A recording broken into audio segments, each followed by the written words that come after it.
सभी मित्रों को जय जय श्री राम, जय श्री कृष्ण, राधे राधे। दोस्तों, आज सर्वप्रथम मैं मेरे जितने भी बंधु हैं, जितने भी साथी हैं और तमाम ग्रामवासियों को और तमाम भारतवासियों को होली महापर्व की बहुत बहुत हार्दिक बधाई और शुभकामनाएं देना चाहता हूं। और साथ ही आज आप सभी लोगों के साथ मैं बात करना चाहता हूं कि हमारे भारत में होली का त्योहार कब से मनाना प्रारंभ हुआ और होली में जो रंग खेले जाते हैं, ये रंग हमारे जीवन में कितने महत्वपूर्ण हैं। इन सभी चीजों के लिए आपसे बात करना चाहता हूं। तो चलिए दोस्तों, वीडियो की शुरुआत करते हैं उस परम पिता परमात्मा भगवान विष्णु का नाम लेकर के। जय श्री हरि। तो दोस्तों, जब होलिका आग में जल के भस्म हो गई, तब से हमारे भारतवर्ष में होली का त्योहार मनाना प्रारंभ हुआ। तो होलिका कौन थी और वो आग में जल के कैसे और क्यों भस्म हो गई, ये जानने के लिए हमें पूरी कहानी जाननी पड़ेगी। दोस्तों, दो दैत्य दानव थे, एक हिरण्याक्ष और दूसरा हिरण्यकश्यप, और इनकी बहन थी होलिका। हिरण्याक्ष और हिरण्यकश्यप बहुत ही शक्तिशाली, बुद्धिमान, बलवीर और तप करने वाले दानव थे। इन्होंने पूरे तीनों लोकों में अपना विजय प्राप्त करना चाहते थे और इनकी इच्छा थी कि पूरे तीनों लोकों में सिर्फ और सिर्फ इन्हीं का राज चले। दानव, मानव, देव, देवता सब के सब इन्हीं को भगवान माने, ये इनकी इच्छा थी। जब हिरण्याक्ष ने धरती माता को समुद्र में डुबा दिया था, उस समय भगवान विष्णु अवतार लेके समुद्र से पृथ्वी को निकाल रहे थे। उसी बीच हिरण्याक्ष और भगवान विष्णु के बीच भीषण युद्ध होता है और उस युद्ध में भगवान विष्णु हिरण्याक्ष को मार डालते हैं।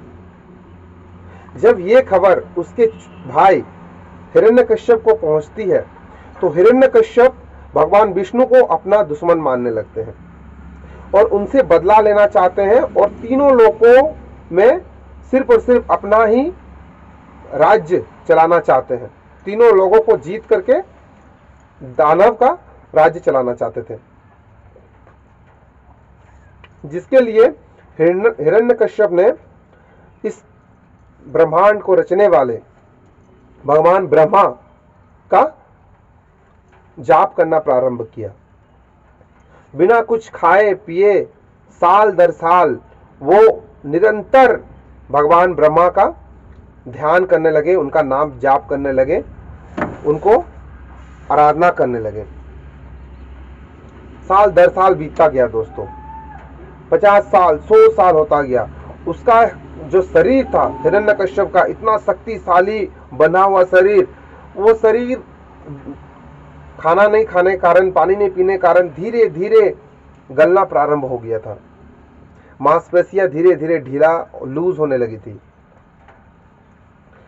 वक्त यहां तक आ गया था कि उसके शरीर में सिर्फ हड्डियों का पिंजरा बचा था और उसमें सिर्फ प्राण बचे थे।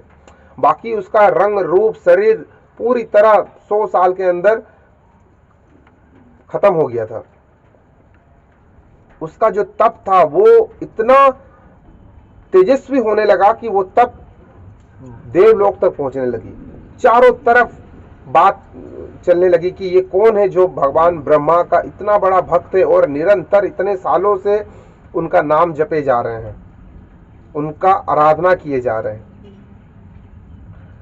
अंतिम में भगवान ब्रह्मा हिरण्यकश्यप के समक्ष आते हैं और कहते हैं कि बोलो हिरण्यकश्यप, बस मैं तुम्हारे तप से बहुत खुश हूं, तुम्हें क्या वरदान चाहिए। हिरण्यकश्यप बहुत ही खुशी के मारे कहता है कि भगवान, मुझे अमर होने का वरदान दीजिए। इतना सुनते ही भगवान ब्रह्मा थोड़े से चकित हो जाते हैं। वो हिरण्यकश्यप की मन की भाव जान लेते हैं। हिरण्यकश्यप भले ही इतने सालों से निरंतर भगवान का जाप कर रहे थे, उनका नाम ले रहे थे, लेकिन उसके पीछे जो उसकी मन की इच्छा थी वो अमर होने की इच्छा थी, ताकि वो अमर का वरदान लेकर के तीनों लोकों में अपना जीत हासिल कर सके और तीनों लोकों में सिर्फ और सिर्फ अपना पूजा करवा सके, दानव का रूप चारों तरफ दिखा सके। जैसे ही भगवान ब्रह्मा ने उसकी मन की इच्छा भांप ली, भगवान ब्रह्मा ने कहा कि वश मैं तो इस पृथ्वी को रचा हूं, लेकिन इस पृथ्वी में जो भी प्राणी जन्म लिया है उसे एक दिन मरना ही होगा। मैं किसी को भी अमर होने का वरदान नहीं दे सकता। जब हिरण्यकश्यप को भगवान ब्रह्मा ने ऐसा कहा तो हिरण्यकश्यप बहुत चालाक थे। उन्होंने भगवान ब्रह्मा को इस तरह से वरदान मांगा कि जिससे वो लगभग अमर होने का वरदान था। भगवान ब्रह्मा से वो कहते हैं, ठीक है भगवान, अगर आप मुझे अमर होने का वरदान नहीं दे सकते कोई बात नहीं, मैं आपसे कुछ और वरदान मांगता हूं, आप मुझे वो दीजिए। तो भगवान ब्रह्मा कहते हैं, जरूर बस आप मांगो, मैं तुम्हें जरूर दूंगा। तब हिरण्यकश्यप कहता है कि आप मुझे वरदान दीजिए कि आपके बनाए हुए इस पृथ्वी में ना कोई देव्य, ना कोई देवता, ना कोई मानव, ना कोई दानव, ना कोई मनुष्य, ना कोई राक्षस, ना दिन में, ना रात में, ना जल में, ना थल में, ना वायु आकाश में, ना धरती में, ना घर के बाहर, ना घर के अंदर, ना अस्त्र से, ना शस्त्र से मेरा हत्या कर सके, मुझे मार सके। तो भगवान ब्रह्मा मुस्कुराते हैं और उसे कहते हैं तथास्तु। इतना सुनते ही हिरण्यकश्यप पूरा खुश हो जाता है। भगवान उसके और एक वरदान देते हैं कि उसका जो शरीर पहले जैसा था वो दोबारा उसका बन जाए। तुरंत उसका शरीर पहले जैसा बन जाता है, वो फिर से शक्तिशाली हो जाता है। उसके बाद हिरण्यकश्यप समझ जाता है कि वो अमर हो चुका है। लगभग इस वरदान के कारण उसको अब कोई भी नहीं मार सकता, क्योंकि उसने जो वरदान प्राप्त किया था वो बहुत ही शक्तिशाली वरदान था दोस्तों।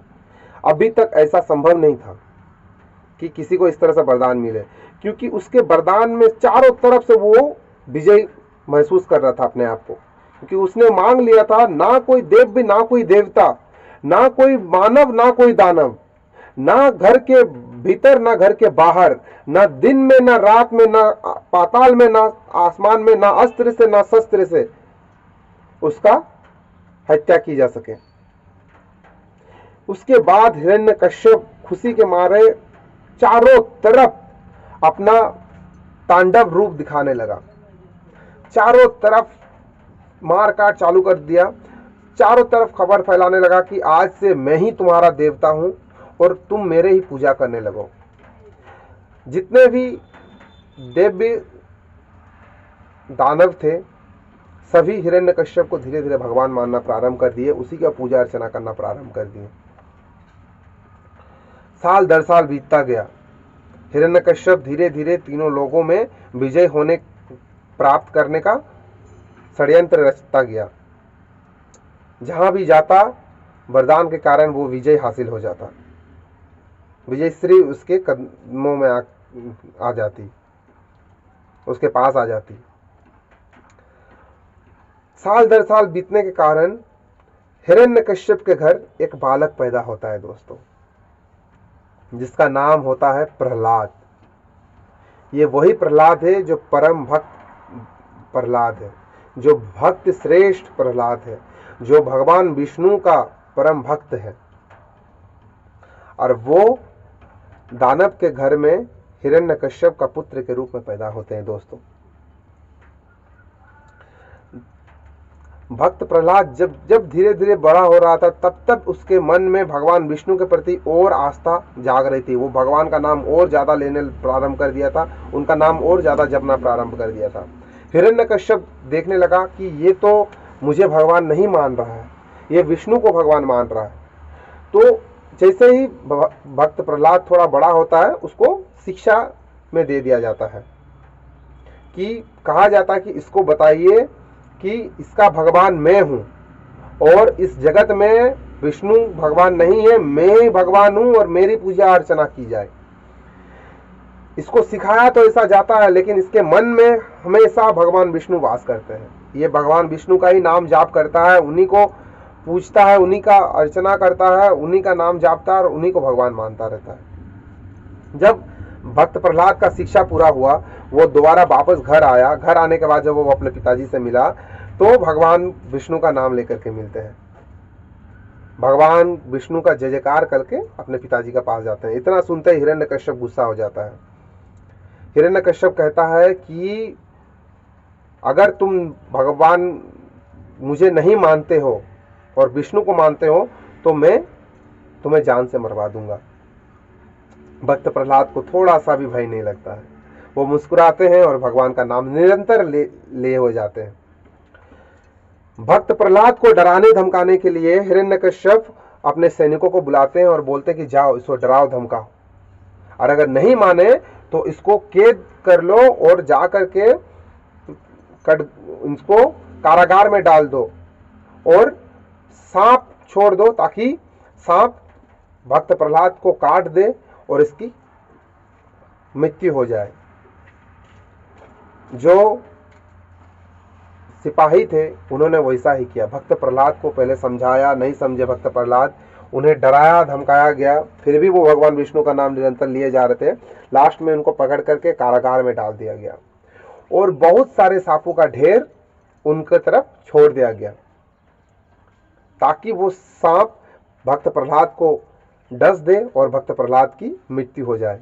लेकिन नीला देखिए दोस्तों, उस परम पिता परमात्मा विष्णु की, जिसने भगवान कृष्ण के रूप में शेषनाग के ऊपर नृत्य करके ये संदेश दिया था कि उससे बड़ा और कोई नहीं इस जगत में। जो सांपों को उसके पास भेजा गया डसने के लिए, वो सांप प्रहलाद को तो डसते नहीं है बल्कि उसकी रक्षा में चारों तरफ गोल घेरा बना लेते हैं, और जो भी सिपाही भक्त प्रहलाद को परेशान करने के लिए जाता है या फिर उसको मारने के लिए जाता है, वो सांप उसी सिपाही को डसने लगता है। सांप भक्त प्रहलाद को क्या डसेंगे, भक्त प्रहलाद की रक्षा करना प्रारंभ कर देते हैं। ये खबर धीरे धीरे चारों तरफ फैलने लगी दोस्तों। उसके बाद हिरण्यकश्यप ने भक्त प्रहलाद को हाथ पैर में बांध करके समुद्र में फेंक दिया, इसलिए कि समुद्र में जाते ही पानी में वो डूब के मर जाएगा। लेकिन दोबारा नीला देखिए उस परमपिता परमात्मा का, उसने जरूर हिरण्यकश्यप ने प्रहलाद को समुद्र में फेंक दिया, वो पानी में जरूर डूबा लेकिन फिर भी उसकी मृत्यु नहीं हुई। माँ गंगा उसको बचाई, भगवान विष्णु उसको बचाए और पानी के लहर के साथ वो धीरे धीरे तैरते तैरते समुद्र के किनारे आ गया। इस बार भी वो पूरी तरह सुरक्षित था। चारों तरफ ये खबर फैलने लगी कि हिरण्यकश्यप अपने पुत्र को जान से मार देना चाहता है, क्योंकि उसका पुत्र भगवान विष्णु की आराधना करते हैं, भगवान विष्णु की पूजा अर्चना करते हैं। चारों तरफ हिरण्यकश्यप को लोग हीन भाव से देखने लगे। हिरण्यकश्यप का गुस्सा और बढ़ने लगा और वो क्रोधित होने लगे। इसी बीच होलिका जो हिरण्यकश्यप की बहन थी वो आती है और कहती है कि भैया, मैं भगवान शंकर का जाप करके एक चद्दर जो दुपट्टा टाइप का था वो हासिल की हूं, जिससे अगर मैं ओढ़ करके अग्नि के समक्ष जाऊं तो अग्निदेव मुझे हानि नहीं पहुंचा सकते। तो हिरण्यकश्यप ने एक प्लानिंग रची। हिरण्यकश्यप ने कहा होलिका से कि ठीक है, तुम भक्त प्रहलाद को अपने समक्ष बैठाओ गोदी में और उसको पकड़ के रहना। लकड़ी के ढेर बनाया गया दोस्तों, लकड़ी के ढेर इतना ऊंचा बनाया गया, उसमें होलिका बैठी, अपने सामने भक्त प्रहलाद को बैठाया, चद्दर होलिका ने ओढ़ा और नीचे जो लकड़ियों का ढेर बनाया गया उसमें आग लगा दिया गया। आग जरूर जली, आग का ताप धीरे धीरे बढ़ता गया। आग का इतना तेज वो जला कि आग का ताप महसूस होने लगा। लेकिन उस परमपिता परमात्मा ने फिर से खेल रचा दोस्तों, और उसके बाद उसने इस तरह से हवा चलाया, इस तरह से हवा चलाया कि जो चद्दर और दुपट्टा होलिका ओढ़ी हुई थी, वही चद्दर भक्त प्रहलाद के चारों ओर लपेट लिया गया, भक्त प्रहलाद के शरीर में आ गया और होलिका आग में जल के भस्म हो गई। सबको लग रहा था कि जल जो रहा है वो भक्त प्रहलाद है, लेकिन जब आग पूरी तरह जल करके राख हुआ, उसमें से भक्त प्रहलाद सब सुरक्षित होकर के बाहर निकले और जो होलिका जल के एकदम से राख हो गई थी। दोस्तों, ये नीला है उस परमपिता परमात्मा की। ये देख करके हिरण्यकश्यप एकदम बौखला गया। हिरण्यकश्यप ने कहा अपने सैनिकों से कि ले आओ प्रहलाद को, आज मैं अपने हाथों से उसका हत्या करूंगा। संध्या का समय था दोस्तों। संध्या के समय हिरण्यकश्यप भक्त प्रहलाद को बुलाते हैं और उनसे बुलवाते हैं कि बोलो भगवान मैं हूं, विष्णु नहीं। लेकिन भक्त प्रहलाद मुस्कुराते हैं, कहते हैं मेरे भगवान तो विष्णु ही है, आप मेरे पिता हैं, मैं आपको पूजूंगा, लेकिन मेरे भगवान विष्णु है, मैं उन्हीं का पूजा अर्चना करूंगा।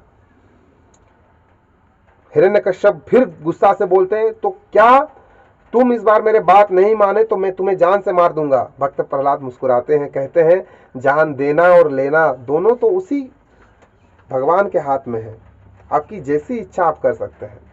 हिरण्यकश्यप गुस्सा से बौखला रहा था। हिरण्यकश्यप कहा, तो तुम क्या कहते हो कि तुम्हारा भगवान चारों तरफ है?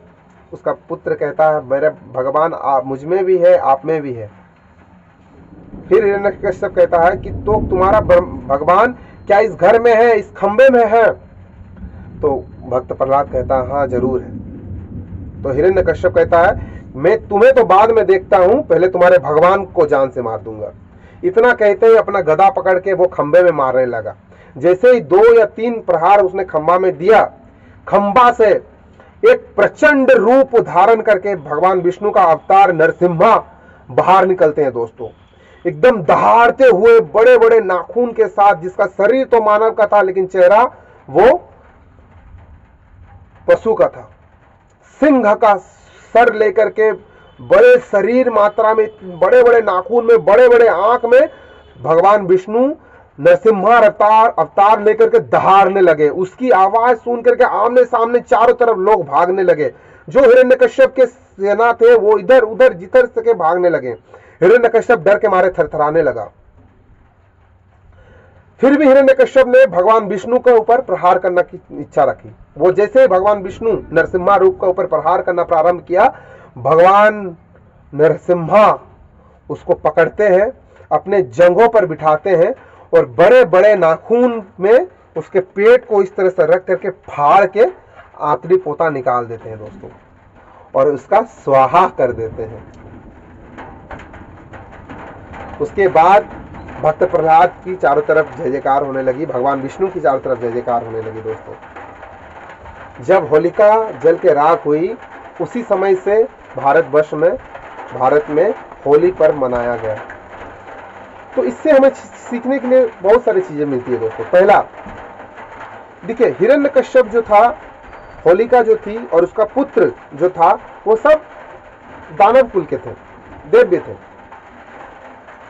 लेकिन फिर भी जब वो तप कर रहे थे, भगवान का नाम जाप कर रहे थे, तो भगवान ने उन्हें दर्शन दिए और उन्हें आशीर्वाद भी दिए। तो इससे कोई फर्क नहीं पड़ता दोस्तों कि हम लोग किस जाति से हैं, किस कुल से हैं, कौन से धर्म से बिलोंग करते हैं, या फिर कौन से देश से हैं, या फिर कौन सी जगह से हम लोग हैं। फर्क बस इतना सा है कि अगर हमारा मन शीतल है और इस मन में हम लोग सच्चे भाव से उस परमपिता परमात्मा का नाम लेते हैं, तो चाहे हम लोग किसी भी धर्म से हो, किसी भी कुल से हो, किसी भी जाति से हो, कोई मायने नहीं रखता। वो परमपिता परमात्मा हमें दर्शन जरूर देते हैं और हमारी मनोकांक्षा जरूर पूर्ण करते हैं। लेकिन इसमें सीखने वाली और एक बात है कि अगर हमारी मन की इच्छा छल है, कपट है, पाप है, तो फिर परमपिता परमात्मा है दोस्तों। वो तो सब जानते हैं, मन के अंदर क्या चल रहा, मन के बाहर क्या चल रहा, सभी कुछ जानते हैं वो। और जैसा हम कर्म करेंगे वैसा हमें फल मिलेगा दोस्तों। हम जैसी करनी करेंगे, जैसा हमारा चाह होगा, हमें वैसा ही राह मिलेगा। और दूसरा बात हो गया, जो होली पर्व हम लोग मनाते हैं, रंगों का बहुत महत्वपूर्ण होता है। होली त्योहार जो होता है दोस्तों, ये खुशी का त्योहार होता है, ये सद्भावना का, प्यार का, प्रेम का, स्नेह का त्योहार होता है। इसमें हम लोग एक दूसरे को रंग लगा करके, आपस के मन मुटाव को मिटा करके जीवन में सफल और कुशल, स्वच्छ और शुद्ध बनने का प्रयास करते हैं। एक दूसरे को हम लोग प्यार बांटते हैं, आशीर्वाद देते हैं कि हमारा जीवन जो है वो सफल हो जाए। और जो रंग होते हैं, जैसे कि लाल रंग बहुत ही डार्क होता है, भगवान विष्णु को बहुत प्यारा रंग होता है, भगवान विष्णु बहुत प्रेम करते हैं इस रंग से। पीला रंग से बहुत ज्यादा प्रेम करते हैं। ये ग्रीन रंग होता है, इससे क्या हरी भरी चारों तरफ हरियाली का प्रतीक है। सफेद रंग का शांति का प्रतीक है। तो ये लाल रंग जो होता है ये धन आकर्षण करने का प्रतीक होता है, खुशहाली फैलाने का घर में प्रतीक होता है। तो इस तरह से अलग अलग रंगों का प्रतीक होता है दोस्तों। मैं बस आप सभी से यही कहना चाहूंगा कि होली त्योहार में जम के रंगों से खेलें, सभी को रंग लगाएं, एक दूसरे से प्रेम करें, एक दूसरे को प्रेम बांटे और उस परम पिता परमात्मा भगवान विष्णु को ध्यान करके उनसे कहे कि भगवान एक दिन इस जन्म मृत्यु के चक्र से हमें उद्धार करें और अपने श्री चरणों में, आपके लोक में हमें स्थान दें। चलिए दोस्तों, सभी दोस्तों को फिर से होली त्योहार की बहुत बहुत हार्दिक बधाई और शुभकामनाएं। जय श्री कृष्ण, जय श्री राम, राधे राधे।